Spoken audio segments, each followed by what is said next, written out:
Hi, I'm Dr. Paula Rosen. I'm the publisher of Education Update, and I'm so honored to be here today with Ilie Wacs, who is an artist, a consummate artist, fashion designer, and has had a very interesting voyage from Vienna to Shanghai to Canada to the United States and Paris in between. Ilie, did I leave out any countries or cities? You did not. You got it all right. Thank you. Perfect. So tell us a little, because we're an education paper, Yes. we would like to know something about the education in your life. And perhaps we can go back to when you were very young and you were living in Vienna with your family. Can you tell us a little bit about what your education was like there? Well, I went to a school first, my primary education. Went to school, it was a Catholic school, and there were 5 Jewish boys in the class. And that was way before Hitler. And the teacher had to stand outside the classroom every morning because as Jewish boys we were disturbing them. They were saying their prayers. So that already set me off against Austria right from the beginning. And how old were you at that time? Must have been 7 or 8. So I was radicalized at the age of 7. I see.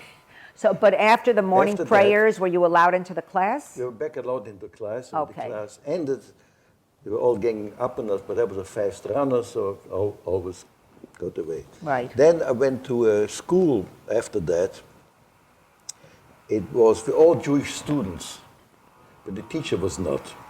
The teacher was Austrian, not Jewish. And he liked us, and he was great. And then came the Anschluss, and there was no school for the next day.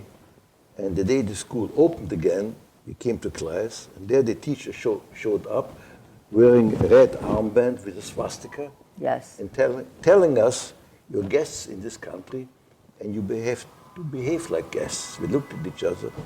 How can I behave like a guest? I was born here. The parents told me, keep quiet, don't say anything. That about sums up my experience with schools in Vienna. Right.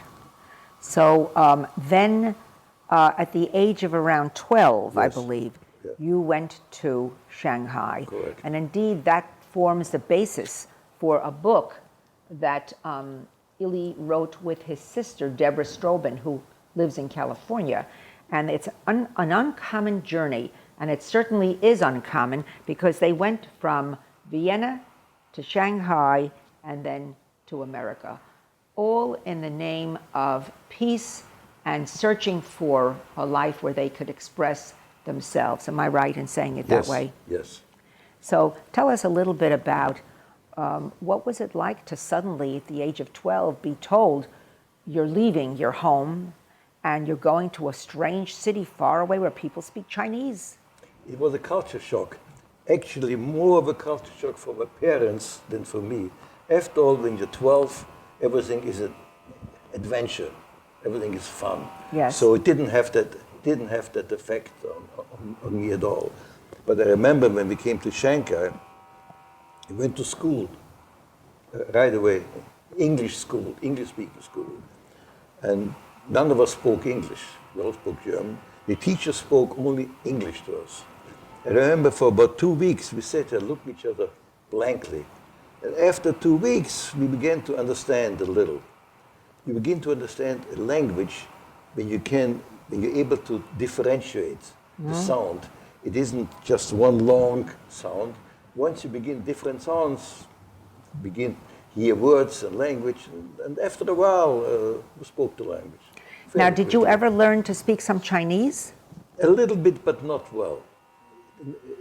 Not well. Sort of Shanghai Chinese to get by, but not. Right. I couldn't have a cultural conversation in Chinese. Right. And the school that you went to did not have Chinese children in it. No, but the Jewish school. Was it a private school or public? Yes, a private. A private school. Okay. It was financed by the wealthy Sephardic Jewish community in Shanghai. Okay. Sassoons, Hardoons, Kaduris. They came with the British in the 19th century, 1880s. Right. And he built the school for us. It was called the Kaduri School. And it was based on the English school system. upper, lower classes. Very like interesting. that. Yes, Very yeah. interesting. So, do you have any pleasant or outstanding memories of schooling in Vienna? Perhaps an outstanding teacher or mentor, and then in Shanghai, was there a special teacher that was so wonderful to you and guided you? Or maybe there was no one. Actually, no. In Vienna, there certainly wasn't one. As a matter of fact, I was refused. I was supposed to go to art school, and I was turned down because I was Jewish.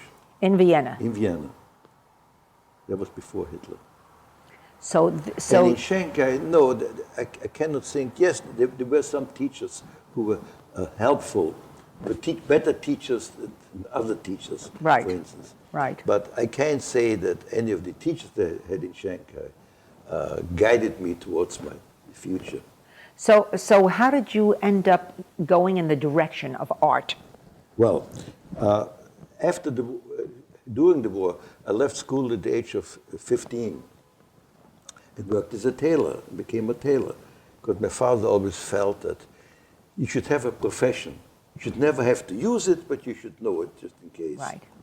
And I was always drawing in Shanghai. And after the war, I came to the attention of the man who headed the American Jewish Joint Distribution Committee, who were in charge of helping resettling the Jewish, all the Jews there. And he saw my work, and he liked what I saw. And he told me that he was being transferred to Paris. He became the head of the American Joint in Europe, headquartered in Paris. Would you like to study art in Paris? Would you like to study art? Yes, of course I would. Oh, great. So he said, well, I'll discuss it with your parents first, whether they would mind if you left, because you don't know when you would see him again. My father said, absolutely, go for it. Well, he didn't say go for it, but he could yes. go for He it. didn't make you feel guilty, Not you at shouldn't all. go, Not and at you all. know. Not at all. That was, So he because said- how old were you? You were, I was 18. all right. I So, was 18, yeah, something like that. And then Mr. Jordan said, well, I'm going to Paris, and I will write to you from Paris. And he wrote me a letter saying, I'm in Paris now, I can get you into the École des Beaux-Arts. Do you still want to do that? Do I want to do it? I'll take the next boat.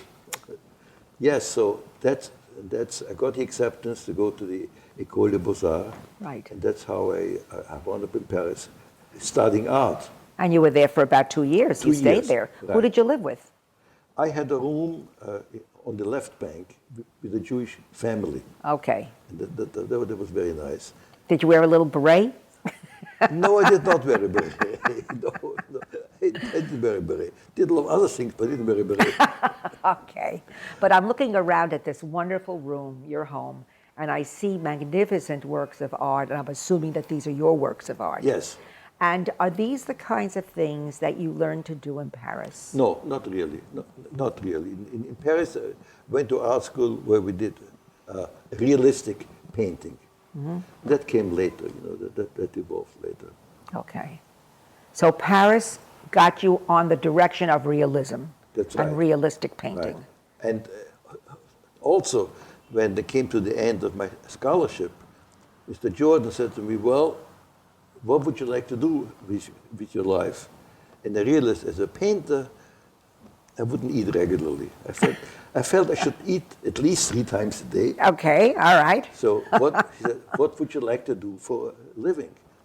Well, the obvious thing for me, piece of least resistance, was going into designing women's clothes.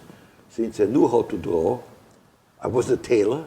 Did your father do tailoring of women's clothing? Men's clothing. Only men's, Yeah, right. but you decided to go into the direction of women's. Yeah, because at that time, men's clothing was nothing. I see. The only creative part was women's clothing. Right, Men's okay. at that time looked all the same. Right, right. So yes, I went into women's coats and suits, and that worked out well for me. So wait, so he asked you what you wanted to do. You decided to do the designing of the clothing, Right. So that you could eat 3 times a day. We Yes. got that part. We got that part right. And I've been eating 3 times a day ever since. Boy, you are successful. Maybe sometimes 4. Now, So, but when you left Paris, you went to Canada first? I had to go to Canada because my parents were in Montreal. In order to settle permanently in the United States, they had to be outside the United States, not permanently settled. So they went to Canada. They went to Canada. You met them there. That's And right. how long did you all live in Canada? About 3 months. Okay. I was very happy in Paris, but I was told this is a window of opportunity. You better avail yourself of Okay. it because you don't know Right. when it would happen again. And you were glad you did that. You Yes, took the window. sure. It was the right Oh thing yes, to do. sure, it was the right thing to do. You know, sometimes we look back in life and we say, if only. I should have done this, but you didn't feel that way. No, that was the right thing to do. Wonderful. So your father, it sounds like your father was an influence in the field of design He and was. clothing Yes, and he art, was. you He know. was. He was a master tailor. Yes, was, he was anybody else in the family interested in art? Well, my sister saw interested in art, but didn't do anything with it. Right. Not my mother. My mother was, she was home, took care of the family. Right, She took right. care of As all most of women us. at that time did. That's right. Right. Right. So, and then once you were here in this country, did you work for a particular designer or I did, company? Yes, I did. I worked first for a house called Philip Mangone. It was an upper price suit house. Okay, sounds Italian. Italian, Yeah, yes. okay. And then I worked for in Originale, which was a well-known coat house. And they were both upper price coat houses. My father always said to me, don't start in a cheap house. From a cheap designer, you can never go to better designing. For an expensive designer, you can always go to cheaper. That's good advice. Yes, he Okay. was right about that. He was right about that. So you've worked for those two companies, and then what happened after that? And then I decided to go into business for myself, into my own. And eventually, after I worked for 8 years for the company Originale, I was the head designer, in charge of 4 sample rooms. I had to produce a lot of coats every year. Is that for Mangone? No, that's Your for own? Originale. Oh, original. Okay. Originale. But then you said you went into business for yourself. Right. So what did you call that brand? Was that your name? Ilie Wacs. What else? Why did I ask that question? What are you proudest of in your professional life? And then I'm going to ask you, what are you proudest of in your personal life? In my professional life, what I'm proudest of, that I still see women wearing my clothes occasionally. I remember the time I went to the Whitney Museum. There was a lady wearing a coat of mine. My friend Susan said, why did you go up and introduce yourself? No, I was too shy. So she went up there and said, would you like to meet the designer? She would love to meet the designer. When she met me, she was so excited. She had lost the label in her coat. So I borrowed a pen and signed my name on the lining of her coat. Oh, my. Nothing that she saw hanging on the walls excited her as much as meeting the design of the coat. So That's that always wonderful. made me feel good, because in clothing designing, you get like an instant feedback if it works. Yes. So, So that was very gratifying. oh, sure, Yeah. I'm sure. Now, are any of your labels and clothes still around? Yes, they appear on eBay. You can find them occasionally. Yes, they're there, right. So if we can't find you in New York City, we'll look for you on eBay. All right. You can't find them in New York City. No, it has to be eBay. And what about your personal life? What makes you feel the best? My personal life, well, I was married for a long time, then my wife, 20-odd years, and she passed away. And she was brilliant. She ran the business. We had a terrific partnership. She took care of the business, and I took care of the designing. And it was it worked extremely well. Yes. And I was very proud of that. And now I'm with a lady also for the past about 20 years, and we are together all the time. Wonderful. We're not married. Maybe that's why we're still together after 20 years. And It's a very good relationship. And I'm proud of my daughters. Okay. Want to tell us a little bit about what they do? Actually, my both daughters are artistic. My older daughter was a graphic designer, and she worked for the Muppets for a long time. Yes, and now she is a mother, a full-time mother. Right. My younger daughter is a sculptor, and also designs children's museum. She lived in Palo Alto, and designed a children's museum there. And now she does that. She sculpts, and she also does interior decorating. Fantastic. They're both local, though. Nobody's still in Palo Alto, is No, she left Palo. She's in New they're York. here, yeah. Okay. So they're both local now. Isn't that interesting? So you definitely there's an artistic There's a gene gene there somewhere, in yeah, your right, family, right. for sure, that That's you've right. passed on, which That's is great. right, that's right. Does anybody play any instruments? My older daughter plays the piano. Okay, Yeah. all right. So now, after many years in fashion, you've gone back to painting. Yes. And you have paintings sometimes on display in the art galleries of the Hamptons. Yes. And where else? And what made you go from the world of fashion to the world of painting? Well, I kept painting throughout all those years. I never stopped painting. But I painted on weekends, but you can't really do much when you With have to classes or self-guided? So I didn't need classes. Okay. I had class in Paris. You don't need classes really. So you know if you don't know, it's not necessary. So what brought me to these paintings here is we went to the Holocaust Museum on my 70th birthday, and they had a lot of photographs there that they needed names to. They couldn't identify Right. from Shanghai. Right. Wow. And I looked at these photographs, and there was a picture of my sister as a young girl. Amazing. Amazing thing. So they asked me, do you have any documents? Would you give them to us? I said, of course. I had tons of documents. And staying in a suitcase here, they would eventually disintegrate. So I gave them all to the Holocaust Museum. Passport pictures, documents, and whatnot. When I looked at those documents, I thought it would be a great theme for a series of paintings. So I made photocopies of those documents, sent the original to them, and then made all those paintings that I did here. It's an incredible, incredible story. Okay. So, Ilie, let's continue with the painting in your life, and the painting that we're sitting in front of, which is green and blues and blacks, and it's just gorgeous. Tell us a little bit about that. It's an abstract painting, as you can see. It's an atmospheric painting. It is abstract, but yet it has a relationship to, you can sense country, green, fresh air, a bit, I would say, impressionistic in concept. But I went a step further. I dissolved the actual shapes and made it completely abstract. It's absolutely beautiful. It takes up the entire wall. Any other paintings you want to comment? I love, there's an owl sitting on a, is that yours? Yes. I'm assuming it is. Yes. So is that a proverbial owl of wisdom? Or what? It's an owl. It's just a plain old owl. I thought an owl would look good there, so I put an owl in there. I think it looks terrific there.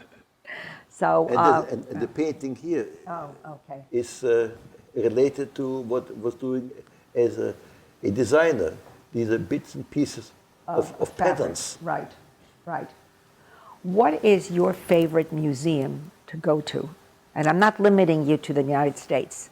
Oh, well. Wherever. Well, here, I like the MoMA. Okay. I like the Metropolitan. In Paris, I like the Picasso Museum. Yes. Fabulous. Only problem is it's always closed. It's either being renovated or they're on strike. Oh, that's funny. Yeah. Picasso wouldn't be too happy about that, but No, there's a but- wonderful exhibit of Picasso in the Guggenheim. Yes, I know. Yes. Black and white, yes. And so I like the Picasso Museum. I like the Musée d'Orsay. I used to like the Louvre. I don't like it anymore. Why? It's become an absolute circus now. Oh. It has, once they built the pyramid, which is beautiful, but you have to get to the Louvre through the pyramid. And there's all of shops, haute couture shops, whatnot, and it's, I find it very... So it's like a museum in a shopping mall. That's right. That's right. All right. It's a shopping mall with With a museum in in the it, background. right. Right, right. So, So those are, but in New York City, and what about other parts of the country? Have any other favorite oh museums? yes, I like the museum in San Francisco. It's beautiful. I like that, yes. Right. And that's the only museum I've seen. I'm a member of the, Chicago has a great museum. I've Great been museum. there in a long time, but it's a fabulous museum. It is a fabulous museum. That's right. It is. It That's is. right. I like that, Absolutely. yeah. So, Ilie, any parting words of wisdom? I mean, if your family had not gone to Shanghai, we would not have you here. I wouldn't be sitting here, right? And so, what a great loss of talent and family life and the generations that have come after you. Is there anything special you'd like to share with the people who are watching us now? Well, I'm asked very often, the experience in Shanghai, what did you draw from it? What did it teach you? And my answer is, in general, is survival. Survival is a matter of luck. It's all luck. It's luck that we wound up in Shanghai. A set of circumstances with luck. And so the other thing I learned, suffering does not necessarily ennoble you. It's terrible to suffer, but it doesn't help you. So, and the other thing is that I personally, I always was an optimist. I always felt somehow we will survive. So the message I would say is that the glass should always be half full. Right. Right. And that's an important message Right. to give the young people That's right. of our nation when That's they're right. suffering now, That's not right. getting jobs and having difficulties, and there is prejudice here as well. That's right. Half full. It's important to have an aim in your life, what you want to do, and you try to stick with that, Right. and be optimistic that somehow it'll work out. And the other thing I would say is, don't worry the small things, and maybe shouldn't worry the big things either. Just live. Every day you're alive, you're ahead. It's a wonderful day. It's a wonderful day. Thank you so much for letting us come and visit with you. My pleasure. And we'd love to come back anytime. Absolutely. Thank you.